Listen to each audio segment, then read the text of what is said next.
What's up, guys? Welcome to Nick and Andrew's Wrestling Reviews. I'm Nick. I'm Andrew. This is our Raw review. Yes, sir. And a lot of big talk tonight. A lot of big talk. A lot of big things happen tonight. First off, the Intercontinental Tournament. Yes. It's going to be pretty cool. We had 4 matches tonight for it. Nick will tell us about our first match. The first match of the night was RVD versus Alberto Del Rio. Yeah, and typical RVD type style fight. A lot of action, a lot of jam-packedness. Yeah, and anybody who saw RVD's return, he had the big major feud with Del Rio. You know, and they had great chemistry in the match, and they showed it again tonight how much fun they can have in a match. And you know, a very back and forth match. You know, at one point you thought Del Rio was going to win, another point you thought RVD was going to win. Mm-hmm. At the end, RVD hits his giant splash. Yeah. That you know it has to hurt every single time he hits it, and he regrets it every time. We both were like, "Ooh, that's gotta hurt every single time." Especially because you know everybody's initial reaction is always like, "Oh, block," and you know he's getting like a elbow in his like sternum or something. Like it sucks. Yeah. But it definitely does. It was an awesome match. We're basically going to talk a lot about the tournament just right off the bat because honestly, the major things of tonight was the tournament and a lot of Extreme Rules talk. Yes, which we're very excited for. Yes, because we are going to Extreme Rules. Extreme Rules. Woo woo. Pay-per-view. Yes. So the winner of this tournament for the IC title faces Big E Langston for the Extreme Rules. Yeah, at Extreme Rules for the Intercontinental title. Spoiler alert, guys. My boy Cesaro's going to win the whole thing. Because he was in the next match. He was definitely in the next match. He faced Mark Henry. Yes, he did. And holy crap, Cesaro. Uppercuts galore. Uppercuts galore. He got out-muscled by Mark Henry most of the match. Yeah. But then he hit the neutralizer and... I like Paul Heyman's advice. Plan A. Plan A didn't work. Plan B. Plan B must have been uppercuts. Yeah. No joke. Cesaro is such a beast. I go on a tangent every video about Cesaro. I'll save you guys the break. I love him. That's it. He does that flying uppercut he did was outstanding. Yeah. If you don't like Cesaro, I feel bad for you. Cesaro is amazing. Cesaro is the future. Cesaro is a future main eventer of WrestleMania. Cesaro is going to be a WWE World Heavyweight title. Yes, he will. Champion. And then we had Swagger and Sheamus. Yeah, another back and forth match. A lot of back and forth. A lot of back and forth. Like this one, I think was the most. No, I can't say this was the most back and forth. Because the last match had a lot of back and forth. Yeah, but this one was definitely one of the most back and forth matches. I got to be honest. The strongest match was Cesaro. Oh yeah. Cesaro was the strongest match. Mark Henry didn't really have a lot to offer. Yeah. He had maybe 2 moments, and it didn't last long. Swagger and Sheamus was tough because he didn't know who they wanted to put forward in that. Yeah, me and Andrew were under the impression that they would probably put over Swagger due to the feud between him and Cesaro. But I'm happy they went with Sheamus. I think Sheamus is going to be a bigger name and a better fight for the next guy who advances. Yeah. Which we'll get to in a second. So it was a good match. Swagger went for the Patriot Lock. You didn't know if Sheamus was going to tap. And then, what did he win? Bro kick? Yeah, bro kick. Bro kick, steel toe boots all again. They really got to start checking those boots. Yeah, really. I'm getting sick of it every week. Sheamus every week, man. Steel toe boots. Kick. People don't understand. There's a steel toe in there. Yeah. He's kicking people with a steel toe and then getting knocked out, and the ref's not even checking that. Ask Curtis Axel. Yep, ask him. He knows. He felt it. Yeah. He felt it. Anyways, the next bracket match was Dolph Ziggler versus Bad News Barrett, which was definitely the match of the entire night. It was great. Yeah. It was a great match. We've said it before. We love seeing Bad News Barrett fight. Yes. We weren't crazy about his gimmick, but I did say something tonight.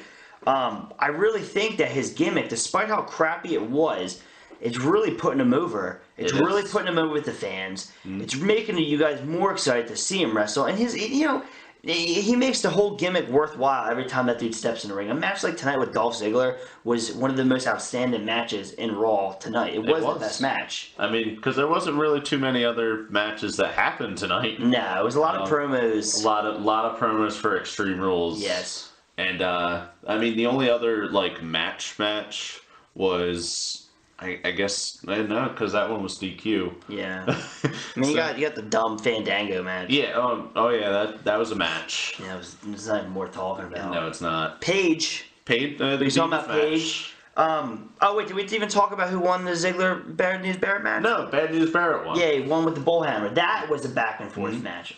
So hugely back and forth. So next week we get the next two matches, which would be Sheamus and against Bad News Which Barrett. I think is gonna be. I think that's gonna be another one's gonna steal the show. That's gonna be a great match. And then we get RVD versus Cesaro. And that's gonna be cool too because it's a clash of two different fighting styles. Yeah, and RVD has a history with Paul Heyman. He does. So we'll see how that turns out. Mm-hmm. Yeah. So then we'll go on. We'll say about the Divas match. Or we can save it. No, we could. Because we have a video coming out on Wednesday about tomorrow. Yeah, about Divas. So we'll just save it. Yeah. So if you want to hear about our opinion on Paige, watch our video on Wednesday. Will it come out like 5 o'clock? Yeah, 5 o'clock. 5 o'clock's on. Yeah. So the biggest things of the night were the Extreme Rules announcements and Extreme Rule hints. Which I mean, we got a big hint early on with what they were gonna do. I kind of called what was gonna happen. You during did, the match. Andrew. Well, you called. I called a couple things tonight. Well, no, you called the stipulation for the Cena match. I did. Way before, like even before WrestleMania, when you were like, "Oh, if they fight at Extreme Rules, it's going to be a steel cage match." I'm like, "Where are you pulling this out of? Like, how do you even get that?" Like, I just thought about it. I didn't read it anywhere. I didn't hear about it anywhere. I was just like, it would be really cool. Psychic. You're not supposed to tell them that. No, but I just thought it would be really cool because Cena and Bray Wyatt, they would put on such a good show in a steel cage. They are. I mean, me and Andrew, we are so excited to go to Extreme Rules. We are. We are so pumped, especially if the matches that they're hinting to come to tuition. It's going to be awesome.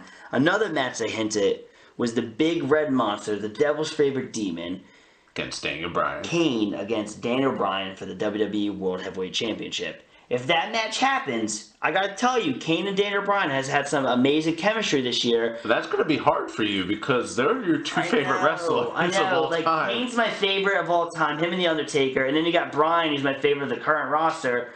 It's gonna be one of those matches. I'm just like, oh man, like I want Kane to win because I would love to see him hold the belt, and then I want Bryan to win because he deserves it so much, and he just earned it, and so this is a tough match for me. Yeah, pretty much. But I'm really excited if this is the main event. I mean, I think Kane has definitely earned his spot, the main event of a pay-per-view. I think, him and Bryan could definitely sell it. Especially since from what we were hearing, Kane's not going to be around too much longer. Yeah, and he's played a massive role this year. Yeah. As director of operations. I mean, Kane's been getting a mega push. It's time for him to put that push into effect and to main event Extreme Rules. Yeah. I mean, it's not like they're worried about pay-per-view buys anymore. Oh, no. The WWE Network. So they can basically have anybody main event and, it won't really matter at this point. They can have Legends House main event. We're not talking about Legends House. All right, so, and then another thing that happened, the Usos faced Batista and Randy Orton again, because apparently they were mad from last week. Yeah, because they wanted their revenge. But all I said right before the match was, I wonder if the Shield are going to interrupt the match and kind of get them on Triple H's side. Another psychic vision from Andrew. Because what happened before that was Triple H asked Batista and Randy Orton to help him out with the Shield, and they said no. Yeah. And I was like, well, they're going to get him on his side. The Shield comes out, beats up Batista and Orton, and that leads to what happened at the main event, because Exactly. From what you see here, we have the guy with the pea-colored hair. Exactly. Minus Ric Flair, we have Evolution. The only guys that matter in Evolution, I should say. Batista, Triple H, and Randy Orton. God, how awesome is this? It's so cool. And the fact that they're hinting Extreme Rules to a match, Extreme Rules with the Shield. From what I've heard, they've tossed around the idea of doing a War Game scenario. Like back in WCW War Games. That is what I heard. And if that's true, holy crap. It's going to be so cool. I mean, either way, this could be a regular tag team match, and holy crap. Yeah. We got Triple H, Batista, Randy Orton against the best faction of this era, the Shield, who has never been in a boring match. No. As a group, I should say. Because, maybe there's a couple singles matches that maybe people weren't so crazy about. But needless to say, guys, if you live in the New Jersey area and you do not have tickets to Extreme Rules, what is wrong with you? Get them now. There's not a lot left. I mean, me and Andrew, we just bought our tickets. There's not a lot left. They were selling quick. Yeah. But you go to Extreme Rules, you get to meet us. I know. You guys have always wanted to meet us. We're such a big deal to YouTube. Just kidding. No, but seriously, if you are going to Extreme Rules, let us know. We would love to meet up. We would love to talk about wrestling. That would be really cool. And we'd love to hang out. And guys, we can do a YouTube video from there, and you guys can give your opinion and predictions on Extreme Rules if you were there. Yeah, but that's gonna end our Raw review because I mean, there's really nothing else to talk about. There was a lot that happened on Raw, but at the same time, not a lot that happened on Raw. Yeah, so basically, our predictions and feelings on Extreme Rules is D-Bry versus Kane, WWE World Heavyweight Title. Shield against Evolution. Cesaro and Big E, and then we already got a given, which is John Cena and Bray in a steel cage match. Guys, go to Extreme Rules if you live in the New Jersey area. And if you don't, even if you do and you don't, like, if you don't have the money or if you don't want to go, at least watch it. It's going to be awesome. I know a lot of people don't watch it because WrestleMania was such a huge thing, and they think that this isn't going to be. Yeah. Extreme Rules isn't going to be that cool. It's going to be awesome. Guys, the title of it is called Extreme Rules. It's all stipulation matches, okay? Extreme Rules matches. Yeah, last year you had like Sheamus in the strap match with Mark Henry. You had the 3 stages of Hell match. Guys, it's all about just watch it. But that's going to bring the end to it. Like the video, subscribe, share the video on your Facebook or Twitter, Facebook, whatever they're coming up with nowadays for social media. And if we put music in the background of our voices, will you watch more? Let us know that. Cause that's what Google tells us. That's what Google tells us. Yeah. We love you. We love you guys. Thank you for watching. And what Andrew said. And I don't really know what else to say. All right. Bye.